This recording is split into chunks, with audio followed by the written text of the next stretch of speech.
क्या धरती से खत्म हो जाएंगे पुरुष? क्या रहेंगी सिर्फ महिलाएं ही महिलाएं? रिसर्च में सामने आई चौंकाने वाली बात, जानिए क्यों हैरान कर रही यह रिपोर्ट। मेल जेंडर के लिए जरूरी वाई क्रोमोजोम विलुप्ति की ओर क्या कहती है स्टडी? क्या आप इस धरती की कल्पना पुरुषों के बगैर कर सकते हैं? क्या ऐसा हो सकता है कि धरती पर सिर्फ और सिर्फ महिलाएं ही बचे? क्या ऐसा संभव है? जी हां, ताजा स्टडी तो कुछ ऐसा ही बयां कर रही है। स्टडी के मुताबिक वैज्ञानिकों ने साफ किया है कि तेजी से कम होते वाई क्रोमोसोम की वजह से आने वाले समय में मनुष्य जाति के लिए एक बड़ा खतरा पैदा हो सकता है और ये भी खबर सामने आ सकती है कि धरती से पुरुष ही खत्म हो जाए। दरअसल एक्स और वाई दो ऐसे क्रोमोजोम हैं जो किसी बच्चे का लिंग तय करते हैं कि वो लड़का होगा या लड़की। महिलाओं में एक्स क्रोमोजोम होता है और जब उसे पुरुष से वाई क्रोमोजोम मिलता है तो एक्स वाई मिलकर लड़का बनाते हैं।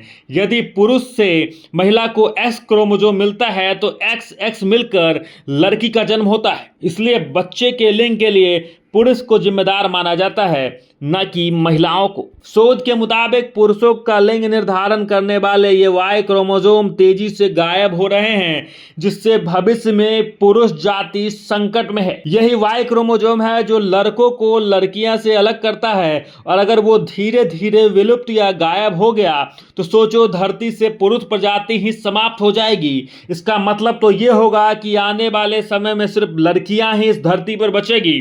तो क्या ऐसे में प्रजनन प्रक्रिया ही समाप्त हो जाएगी या फिर प्रजनन के अन्य तंत्र और तरीके विकसित होंगे? इस शोध को करने वाले प्रोफेसर जेनी ग्रेव्स ने पहले स्टिप के उदाहरण से यह बताने और समझाने की कोशिश की है कि पहले स्टिप्स में एक्स और वाई क्रोमोसोम एक जैसे होते हैं। इसका मतलब यह है कि हर स्तनधारी में एक्स और वाई क्रोमोसोम कुछ समय पहले तक एक जैसे ही हुआ करते थे, लेकिन पिछले 16 करोड़ सालों में इंसानों और पहले टिप्स के अलग होने के बाद से वाई क्रोमोसोम 900 से 55 जरूरी जीन्स खो चुके हैं। यानी कि हर 10 लाख सालों में वाई क्रोमोसोम 5 जीन्स खो रहे हैं।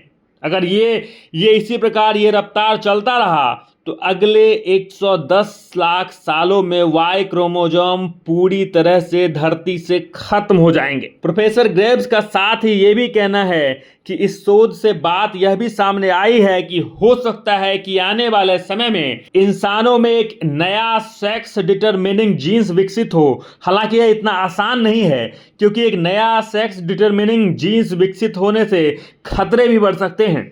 हो सकता है कि दुनिया के अलग अलग हिस्सों में अलग अलग तरह के सेक्स डिटरमिनिंग जीन्स विकसित हो जाएं। अगर ऐसा हुआ तो हो सकता है कि 11 करोड़ साल बाद धरती पर या तो इंसान बचे ही नहीं या फिर कई अलग अलग तरह के इंसान पाए जाएं, जिनमें नर और मादा के अलावा भी अन्य सेक्स शामिल हो। बाकी इस प्रकार की खबर को लेकर आप क्या कुछ भी राय रखते हैं?